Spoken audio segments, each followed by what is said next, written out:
Rynell Nolan, President, CEO, Health Agents for America, coming to you live this Monday.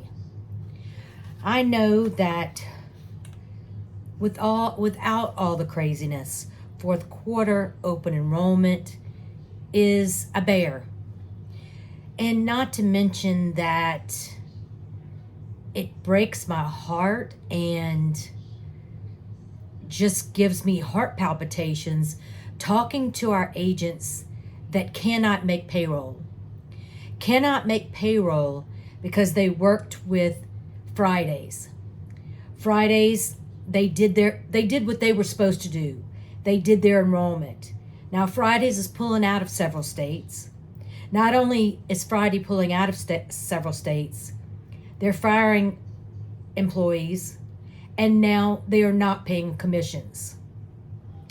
I know I've had and instructed agents to call their Department of Insurance.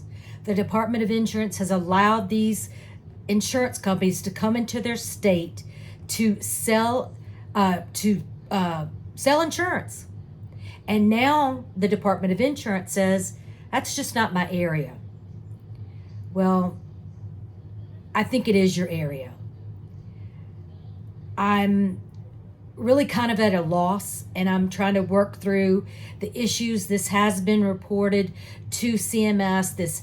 I've talked to at least one reporter, and I hope that some of the other media pick up on the fact that insurance agents deserve to be paid a fair wage, number one. And number two, they deserve to be paid for the work they have completed.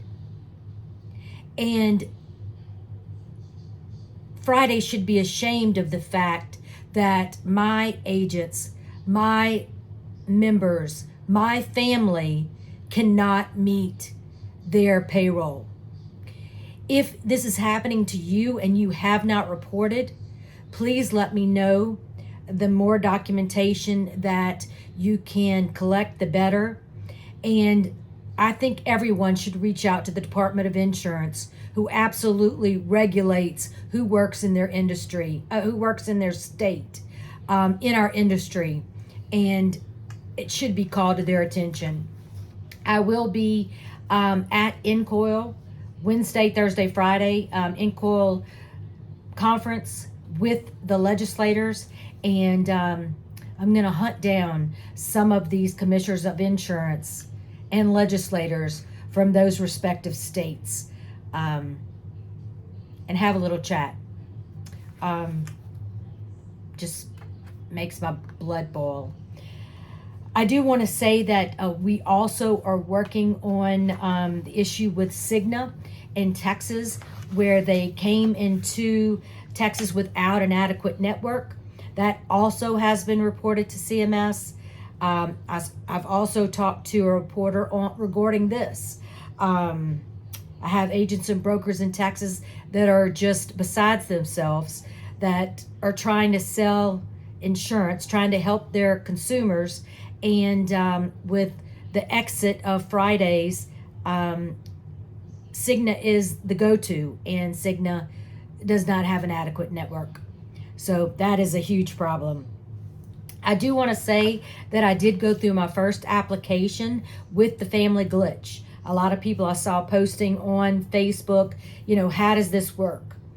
Number one, you need to know what the employee premium is. Number two, you need to know what the dependent family together, whatever you want to call that, premium is. What in the application, it's going to say, what it always says is this person offered employer coverage. You're going to click yes, which in most cases you've clicked no, because that would be the reason you were in the marketplace application. But you click yes for everybody, and it's going to ask you what is the premium. And then you're going to put in the employee only premium. Then you're going to put in the family premium. And then of course it's in most cases it's going to kick the employee out, because they're going to show as affordable. And in most cases, it's going to click the family in because their plans are unaffordable.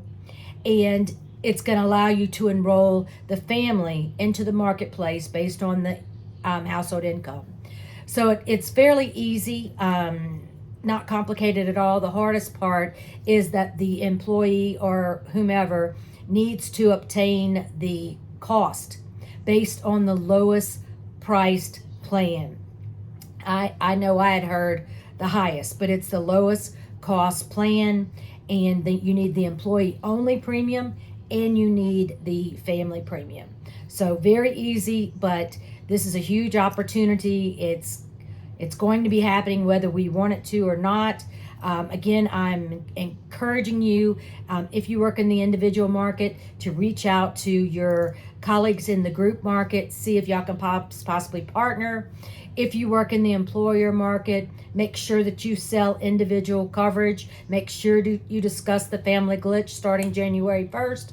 And make sure that if you do not sell, that you have a partner in the individual market that you can bring in. I also am getting emails that there's issues regarding Ambetter, that they're not being paid commissions. It's so frustrating. And then let's add the cherry on top. Cherry on top is, it has been reported that the IRS is sending out letters to consumers to enroll in healthcare.gov and to go to healthcare.gov.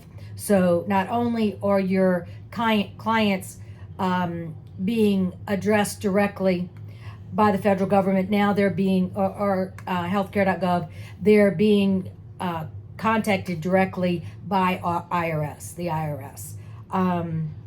If everyone would just let us do our job and pay us a fair wage, is that too much to ask?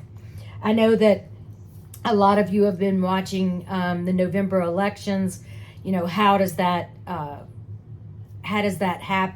fall out?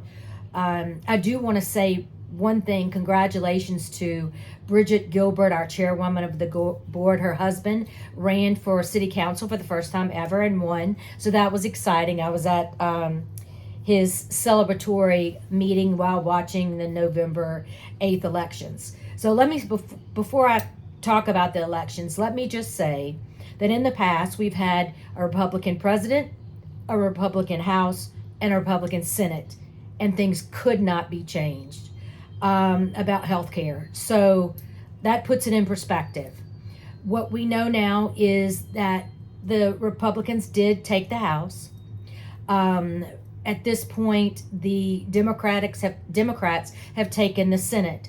Even if Herschel Walker would win and the Senate was split, it would be split evenly, and therefore a tie would be broken by the vice president, which would be in favor of the Democrats. So basically, the Democrats have kept the Senate. So you have a Democrat president, a Republican House, and a Democrat Senate. More of the same. I think you're going to continue to see rules come down from Biden's administration and things that could change, and that's the way that it's going to happen. So watch what happens in Georgia. That'll be interesting. But basically, status quo is what it is. We will be, again, as I've said, in Washington December 6th to meet with some of the senators that signed, some of the representatives, that signed the letter to CMS trying to get some guidance on the Medicare recording requirement. So, if we could just live our lives and it would be easy and everybody would pay us when we were supposed to, and we wouldn't get all these rules that came down from the federal government that wanted us to do things that we were not responsible for. We did not cause the issues in the Medicare Advantage arena. It wasn't us, but we're affected by it. So the HAFA continues to fight for you. That's all I can say. Do I have all the answers? No. But I care. I care, and I listen, and I do what I can do. and I appreciate every one of you. I love everybody, and I'm proud and honored to represent the HAFA Freedom Fighters, the best, the cream of the crop. Until next Monday. Have a great day.